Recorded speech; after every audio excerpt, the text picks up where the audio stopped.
ჩემი ცხოვრება არ გავდა ბავშვების ცხოვრებას. არ იყო მეგობრების ხმაური, არც სიცილი. იყო მხოლოდ სიჩუმე და მარტოობა.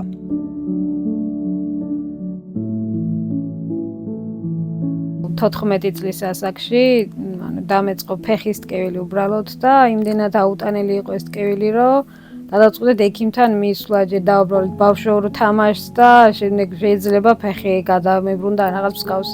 და რომ მივედით ექიმთან, თქვა რომ ისეთი არაფერია, ეს მანაც ესე ჩათვალა და წამოვედით სახლში. სახლში დაბრუნების შემდეგ პრობლემა არ მოგვარდა.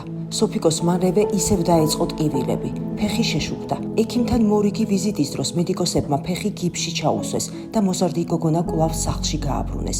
ურჩიეს რომ ფეხზე ცივი საფენები დაედო. თუმცა როგორც აღმოჩნდა, ამით სოფიკოს პრობლემა კიდევ უფრო გართულდა.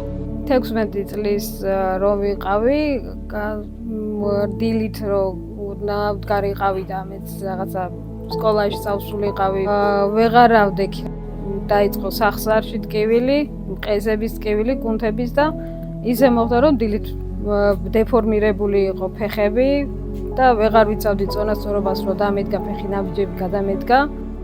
მშობლებმა გოგონა სამკურნალო თერჯოლიდან თბილისში ჩამოიყვანეს. მას რევმატოიდული ართრიტის დიაგნოზი დაუსვეს. დაახლოებით 5 თვე მკურნალობდა და თითქოს ყველაფერი მოგვარდა, მაგრამ თავიდან კი მნახულობდნენ კლასელები. მეზობლებიც მოდიოდნენ, მაგრამ მალე ყველამ შეწყვიტა ჩემთან მოსვლა. ამის შემდეგ უკვე 25 წელია სოფიკო საწოლს არის მიჯაჭვული.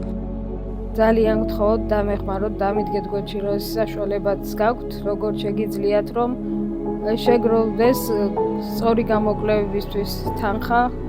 სულ რამდენიმე დღის წინ მას იმედი გაუჩნდა, რომ შეიძლება ყველაფერი დასრულებული არ არის, თუმცა ამის დასადგენად მას ჩვენი დახმარება სჭირდება.